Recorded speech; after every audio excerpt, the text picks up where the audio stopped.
Η λέξη ρομπότ προέρχεται από την τσέχικη λέξη ρομπότα, που σημαίνει εργασία. Καθιερώθηκε ως όρος με τη σημερινή του έννοια το 1920 από τον Τσέχο θεατρικό συγγραφέα Κάρελ Τσάπεκ. Όμως η λέξη robotics αποδίδεται στον Ισαάκ Ασίμοφ. Ο πατέρας της επιστημονικής φαντασίας οραματίστηκε 80 χρόνια πριν ένα ολόκληρο σύμπαν έξυπνων μηχανών, οι οποίες θα υπηρετούσαν και θα προστάτευαν το ανθρώπινο είδος. Μέχρι σήμερα αυτές οι έξυπνες μηχανές, τα ρομπότ εργάτες ή ακόμα και τα πιο φιλικά κατοικίδια ρομπότ που έχουν στο λογισμικό τους στοιχεία κοινωνικής νοημοσύνης, εκτελούν συγκεκριμένες, επαναλαμβανόμενες και συχνά βαρετές εργασίες. Εργασίες που καθορίζονται από τους κατασκευαστές και προγραμματιστές τους. Θα μπορούσαν άραγε να κάνουν κάτι διαφορετικό, πιο δημιουργικό. Στην πραγματικότητα, ορισμένες μηχανές έχουν αρχίσει ήδη να δείχνουν τέτοια εξαιρετικά δείγματα δημιουργικότητας. Για παράδειγμα, το 2016 ένα bot ονόματι Benjamin έγραψε ένα σενάριο ταινίας επιστημονικής φαντασίας, το οποίο παίχτηκε από αληθινούς ηθοποιούς και προβλήθηκε στο φεστιβάλ κινηματογράφου SCI-FI-LONDON. 2 χρόνια αργότερα δημοσιεύθηκε το On the Road, ένα βιβλίο αποκλειστικά γραμμένο από τεχνολογία τεχνητής νοημοσύνης. Αν και εντυπωσιακές οι ενδείξεις αυτές δημιουργικότητας, δεν είναι αρκετές. Τους λείπει, λένε οι ειδικοί, μια ξεχωριστή ανθρώπινη ποιότητα. Το συναίσθημα. Ο διακεκριμένος καθηγητής ιστορίας και φιλοσοφίας της επιστήμης στο University College του Λονδίνου, Arthur Miller, φιλοξενείται σήμερα στην πλατφόρμα του Athens Science Festival, προκειμένου να κουβεντιάσει το κέριο ζήτημα της ανάπτυξης συνείδησης και δημιουργικότητας μέσω της τεχνητής νοημοσύνης. Τη συζήτηση συντονίζει ο δημοσιογράφος και συγγραφέας Μανώλης Ανδριωτάκης.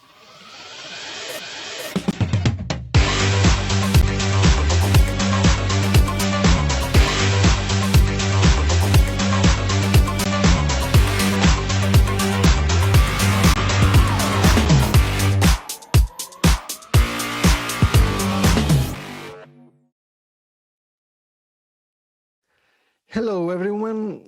I'm delighted to be here with you all, and especially the Athens Science Festival, for the honor to present you today Mr. Arthur Miller. Mr.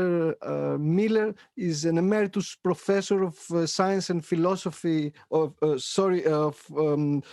history and philosophy of science at the University of College University of London. He is the author of several books. Some of them have been translated in Greek in Travelos Publications. His latest book is The Artist in the Machine, The World of AI-Powered Creativity. I am reading this book, and I have to say that it's great. It's not yet published in Greek. I hope it will be. So I'll pass the floor to Mr. Miller. Arthur, the floor is yours. So hello again. Sorry for the delay due to some technical problems from Mr. Miller. Arthur, the floor is yours. Thank you very much. Thank you, Manolis, for your very generous introduction.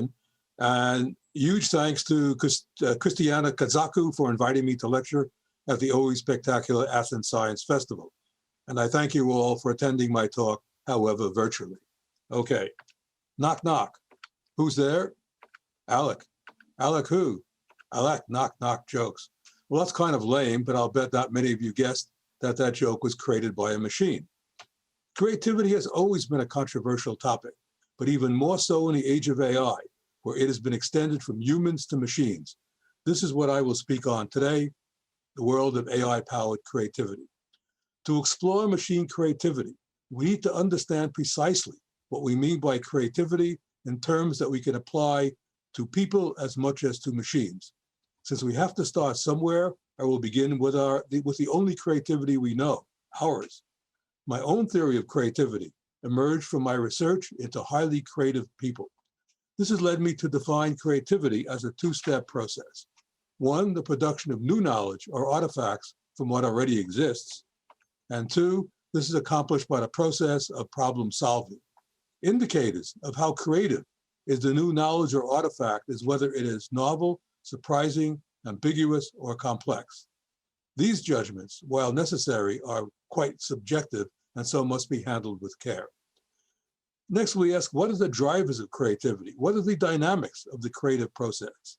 I call them, indicators of how creative is the new knowledge or artifact is whether it is surprising, novel, complex, or ambiguous. These are subjective, to be sure, and so must be handled with care. Now we ask, what are the drivers of creativity? What are the dynamics of the creative process? I call them characteristics of creativity, and among them are competitiveness, emotions, awareness, and consciousness. In my recent book, The Artist and the Machine, The World of AI-Powered Creativity, I focus on machine creativity with the theme that machines can have human characteristics of creativity and so be creative like us. There has already been glimmers of creativity in machines. For example, machines running the algorithm AlphaGo. In 2016, it trounced the highly regarded Go master, Lee Sedol, and at that point, everyone agreed that the game of Go, the venerable game of Go, 2,500 years old, had been cracked by a machine. That was a momentous event in AI. Along the way, AlphaGo made a highly original, that is to say, creative move, never seen before. This was the famous move number 37 in the second of the 5-game match. Deep Dream is an algorithm that enables artificial neural networks to create hitherto unimaginable images, while generative adversarial networks allow machines to dream, to imagine, to begin to form an inner life of their own. There is a human hand behind Deep Dream and generative adversarial networks, namely the hand of the AI artist. AI artists are the new breed of artists. They are artists and technologists rolled into one. AI artists create with code. Mario Klingemann is a pioneering AI artist. As he said to me, human creativity is limited, to which I wholeheartedly agreed, the implication being that machine creativity is unlimited. Here are two works that Klingemann created using generative adversarial networks. He calls them Transcendence 1 and Transcendence 2. They click all the boxes for creativity, surprising, in fact, they're rather unsettling, novel, complex, and ambiguous. Klingemann considers them to be partway between the painterly and the digital. Clearly, we should not characterize AI art like the previous art, because AI art is the world as seen through the eyes of a machine. Machines are pushing the frontiers of art, music, and literature. In AI created music, there are collaborations in which a musician and an AI device bootstrap each other's creativity. One such AI device is Continuator. It was invented by Francois Pachet, who was a computer scientist, musician, who presently directs Spotify's Creator Technical Research Lab in Paris. He called the device Continuator. Pachet said to me, how do you compose a compelling song? A song that remains in your head and the heads of millions of people. And by song, he included melodies from improv. Pachet is keen on jazz. A few years ago, he came up with the problem of how can I improve a musician's creativity in improvisation? The solution was Continuator. I'm going to play you a video clip of Continuator in action. In it, a musician begins to improvise. His train of notes is fed to Continuator, which parses them into phrases. And then these phrases are sent to a phrase analyzer, which looks for patterns. And it is along these lines that Continuator almost instantaneously creates an improvisation in response to the musician's improvisation. Usually improvisation is considered to be a conversation between a musician and a musical instrument. Here's a conversation between a musician and an AI.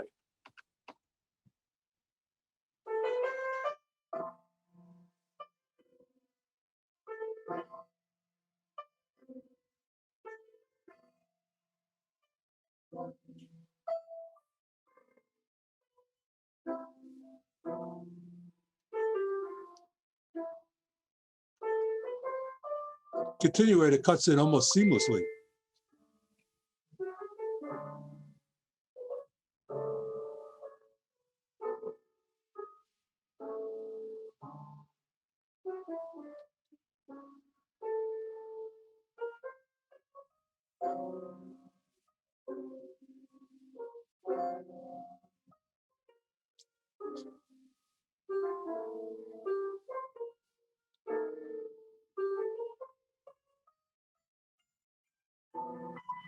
And now the musician creates an improvisation on the basis of the AI's improvisation.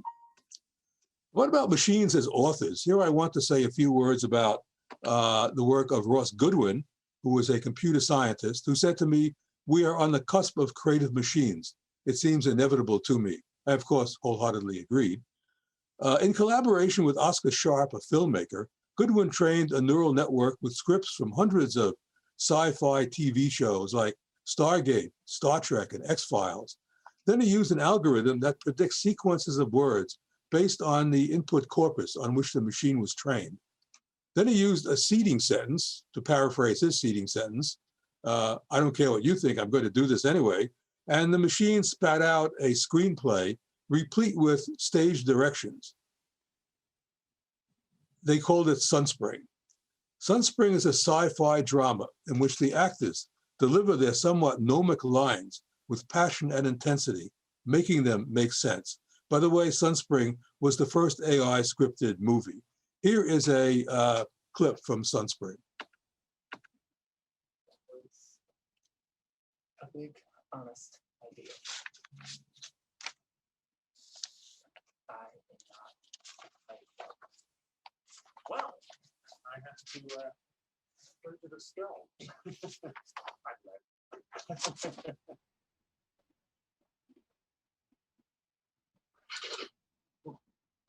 What do you mean? Well, I don't know anything about idiots.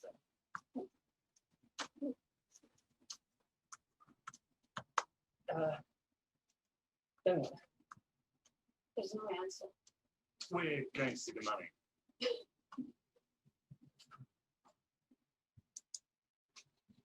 All right, you can't tell me that. Yeah, I was coming to that thing. You know, as you said. But I don't know. I don't know what you're talking about. That's right. So, what do you do? I don't want to be honest with you. You must be a doctor. I don't know what you're talking about. I'm gonna see you too. What do you mean? I'm sure you wouldn't even touch me. I don't know what you're talking about. School. It's completely constructed at the same time. It's all about you to be true. I don't even watch the movie with the rest of the I base. don't know. I don't care. I know. It's a consequence. Whatever you need to know about the presence of the story. I'm a little bit.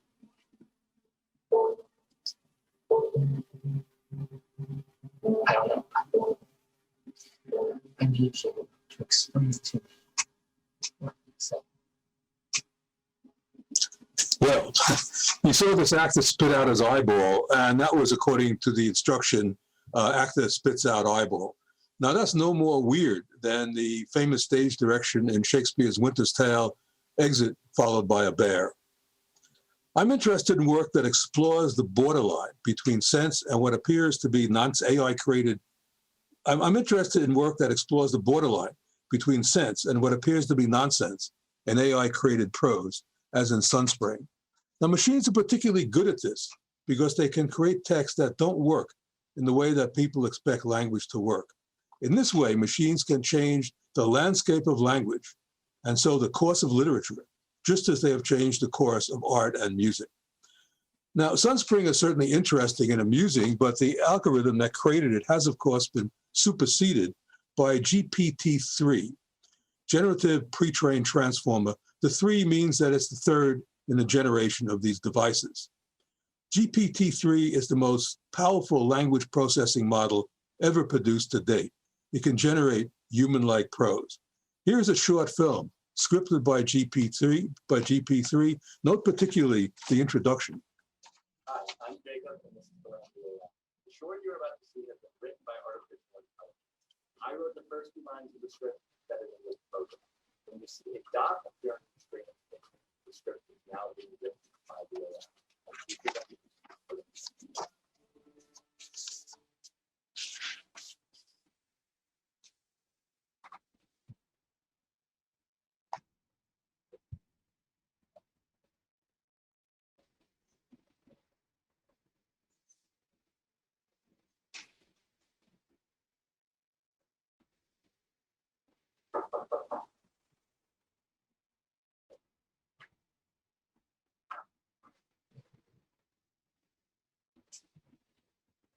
I'm a Jehovah's Witness, Oh, I'm sorry, I don't know the solicitors. but I have a brief story.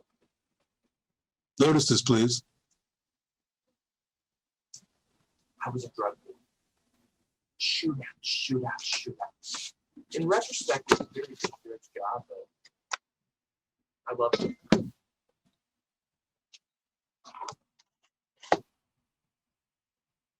Then I hit the scout car.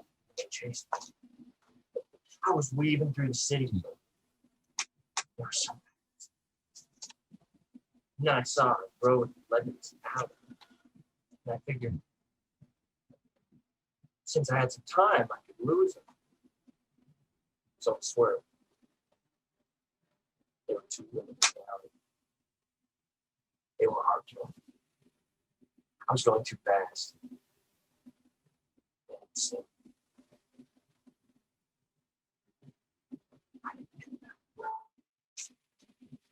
And the car turned over and over and over.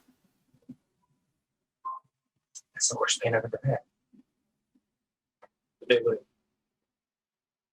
I did. Before I died, God appeared to me. I would come here to tell you this. You'll bring me back to life.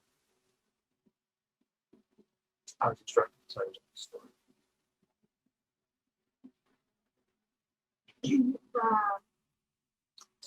What's your name? Right. Do you believe in God? It was. Do you want to come in? Oh my God. Well, come in anyway. It's about time for us to be there.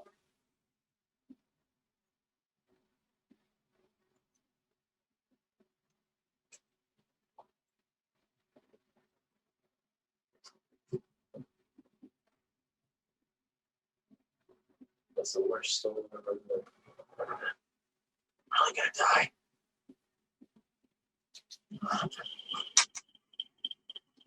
What? What are you doing? Don't you remember where you met me? And I'm a drug dealer.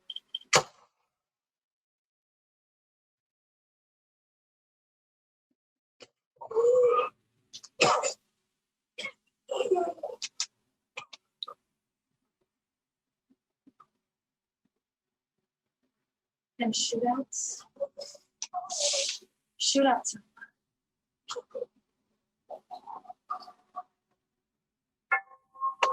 Well, he dies. It's not all that good, but not all that bad either. Note particularly the unexpected ending, which faked everyone out. Another glimmer of creativity, perhaps? The script was kind of weird because GPT-3 has problems with word meanings. It is not yet fluent in English with all its nuances and tropes. GPT-3 can generate impressive text, which can also be riddled with factual errors, and if left on its own for too long, it generates gibberish. That being said, GPT-4, 5, 6, 7, etc. will produce better and better prose. But somewhere along the line, the machine it works on will have to have emotions and consciousness to yield text that is truly human-like. Let's pause before diving into the question of whether machines can have human characteristics of creativity and so be creative like us. That machines have already demonstrated glimmers of creativity is substantial progress in light of their somewhat narrow limitations. When we make substantial progress and produce something that goes way beyond the material we have to work with, we call that creativity. Why not recognize machine creativity in the same way? Why the pushback? Might it be that machine creativity is something to be feared? But why should creativity be an attribute reserved only for us? So for machines to be truly creative, they will have to have what I call human characteristics of creativity. Among them are competitiveness, emotions, awareness, and consciousness. Let's begin with competitiveness, a trait possessed by many highly creative artists. Aha, I sense some of you raise your eyebrows when I mention machines being competitive, and you may be thinking, what on earth is this guy talking about? Well, here's a comment from a robotics group at l'École Polytechnique Fédérale in Lausanne on the basis of some of their experiments. Oops. Sophisticated forms of communication and deceptive signaling can evolve in groups of robots with simple neural networks.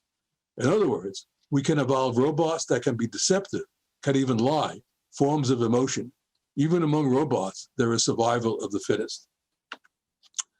Now, people might argue that machines cannot be truly creative because they are not out there in the world having emotional experiences like communing with nature or falling in love, but they can acquire such knowledge vicariously.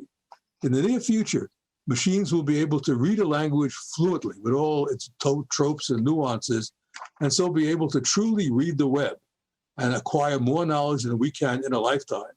In this way, they will be able to convince themselves and us that they have acquired experiences that seem essential to creativity, such as love, hate, and anger, and so on, and inspiration. We will wire them up with complex systems of sensors, regulative mechanisms, and communication pathways by means of which they will evolve a set of emotions that are duplicates of ours. The big step will be when there is no longer a human in the loop, and machines create art, literature, or music from their own life experiences, from end to end. Presently, a stumbling block in creative machines is that the machines have no awareness. In other words, they don't have a clue that they've just made a beautiful move in Go or chess, that they've just painted a beautiful picture, and robot comedians are entirely unaware that they've just cracked a hilarious joke. And then there is consciousness. In the age of AI, the problem of consciousness has moved from the philosophical to the scientific.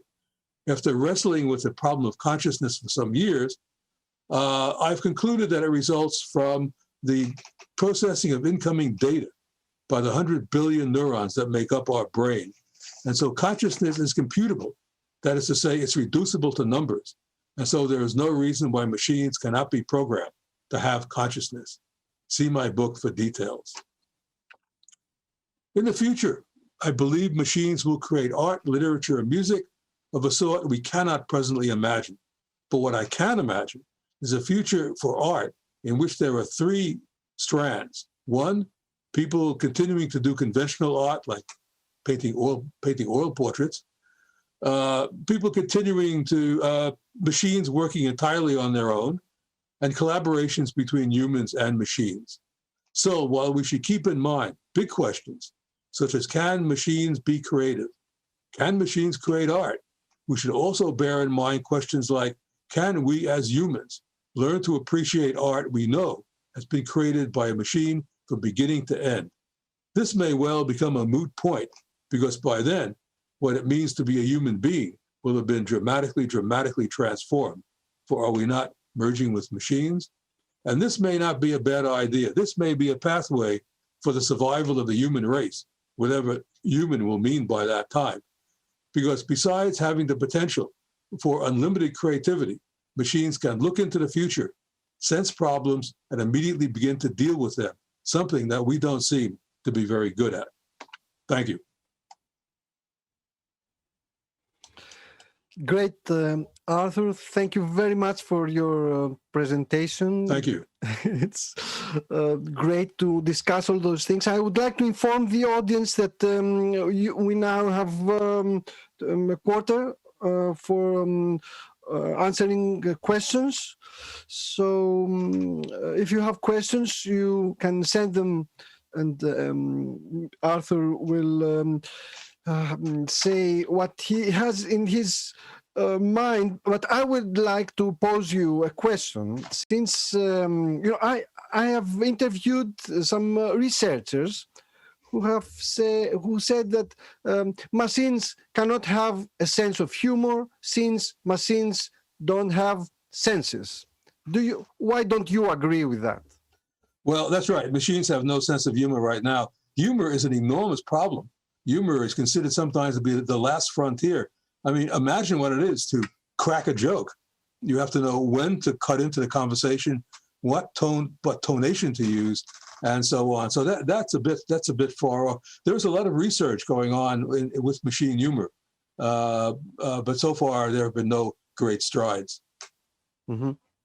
So we have our first question from the audience. Do you think philosophy of science and philosophy of mind have anything important to contribute to the development of AI? Do you see any notable contributions happening right now?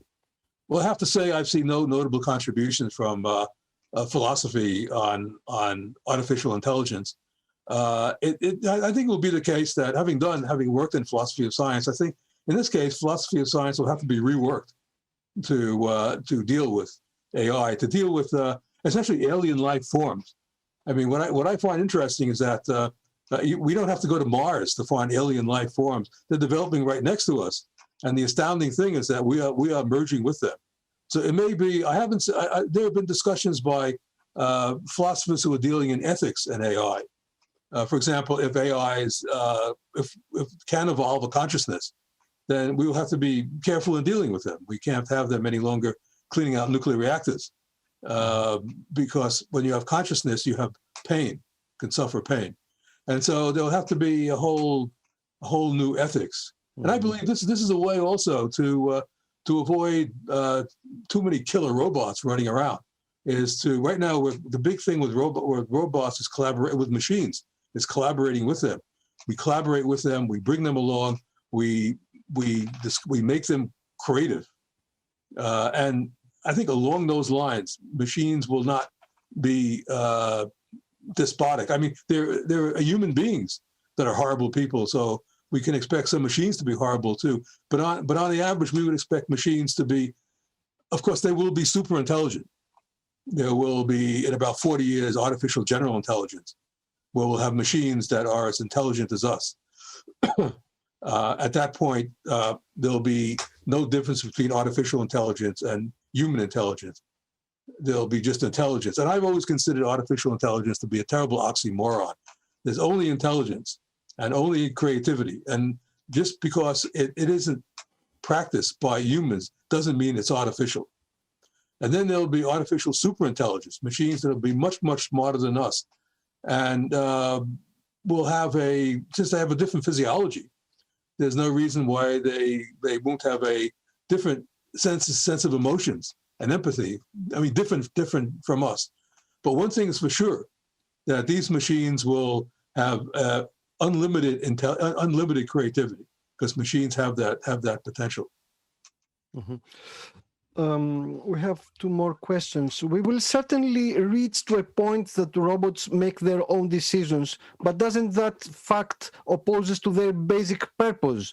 But I cannot define what its basic purpose is.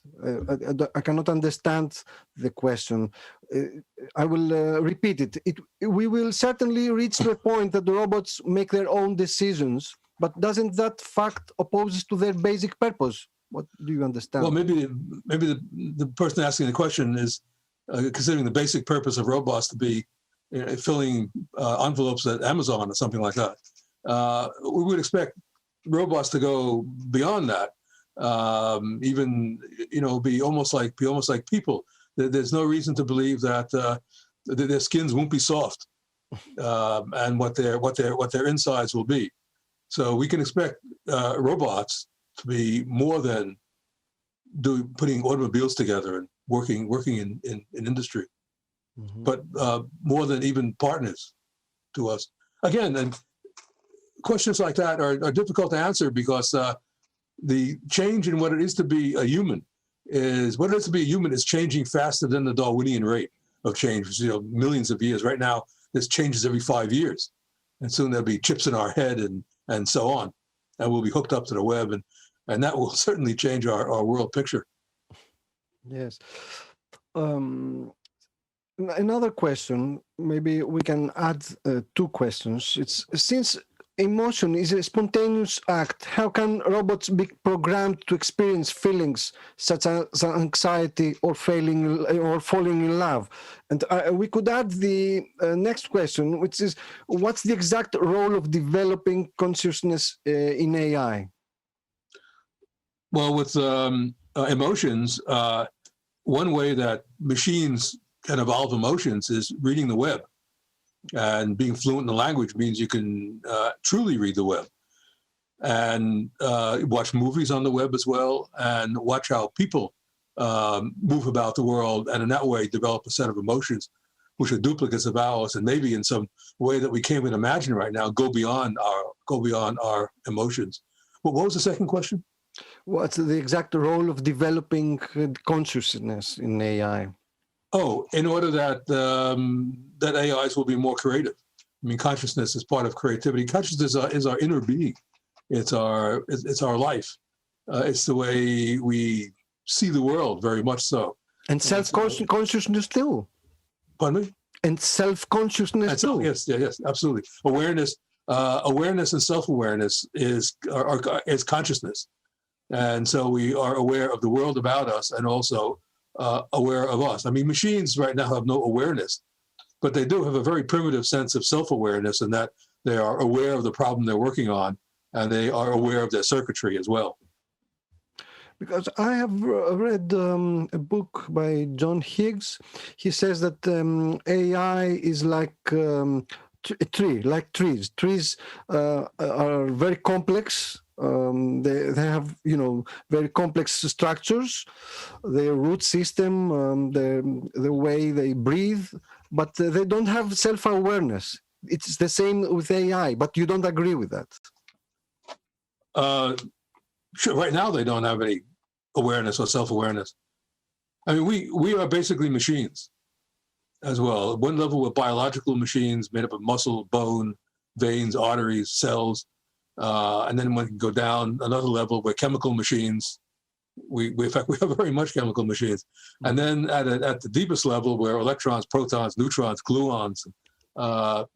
So we can be hacked. Huh? So we can be hacked. Yes, we can be hacked. Yeah. Do you want to remind me again of what the beginning of the question was? I just went off on a tangent. Just the second part. Let's go to the next one, because we are flooded here with the questions. Okay. So I want to give the floor to our audience.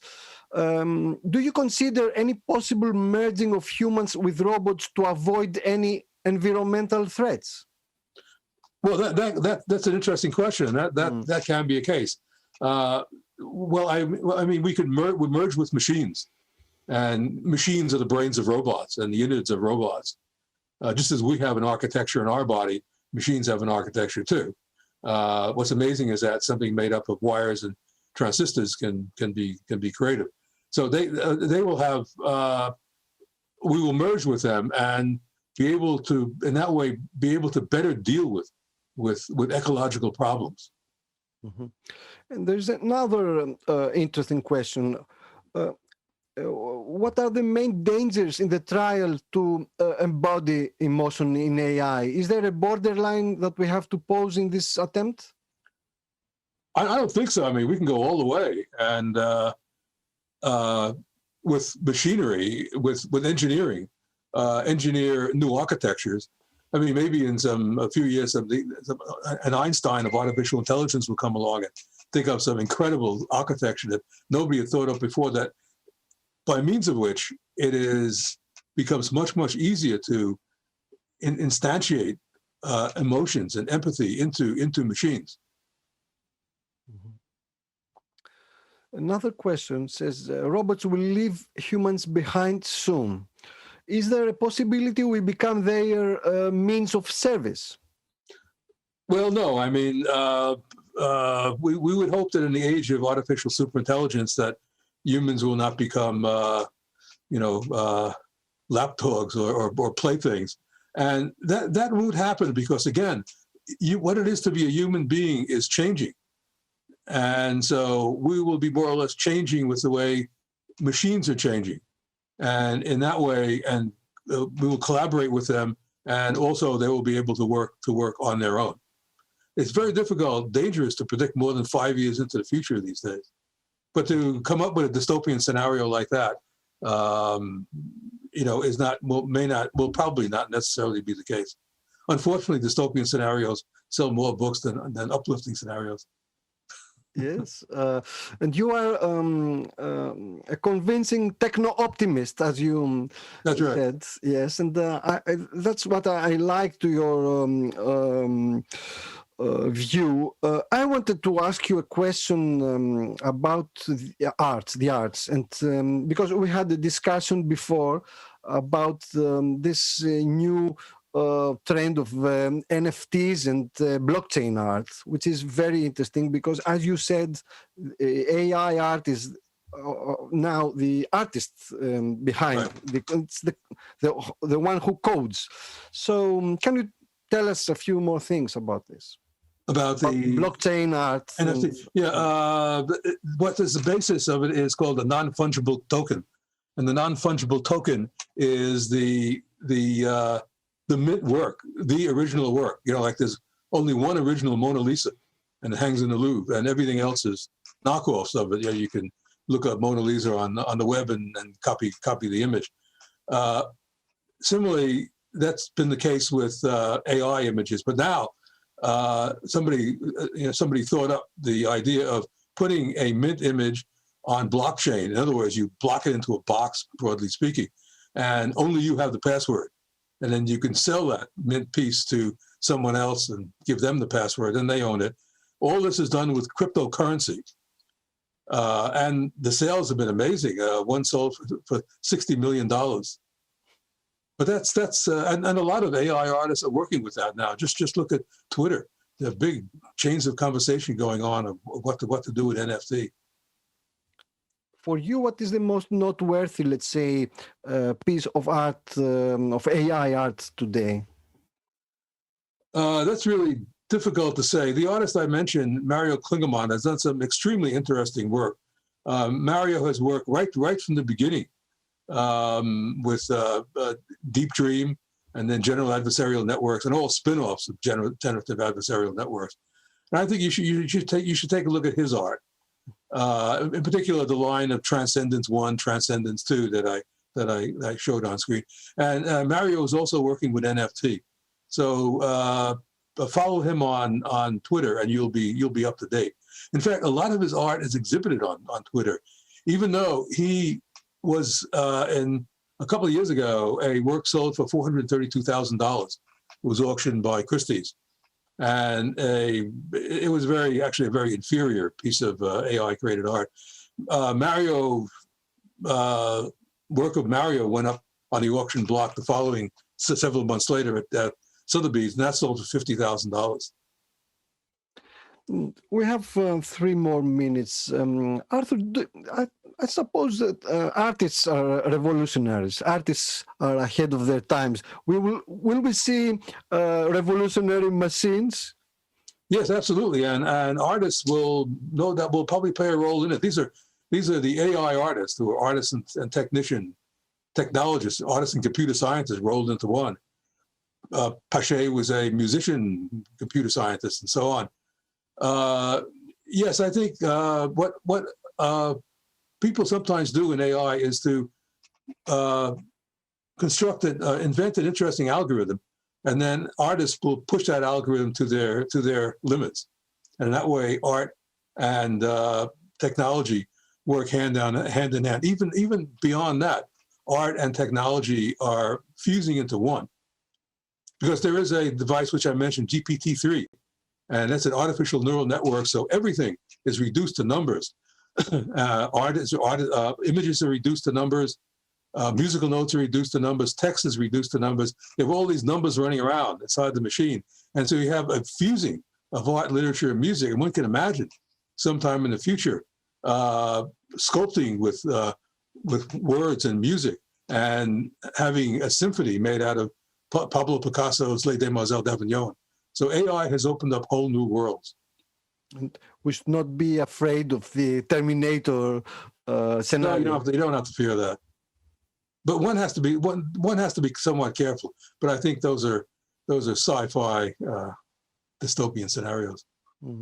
Yes, and that is the issue of AI ethics is very crucial, as you said. Absolutely, yes.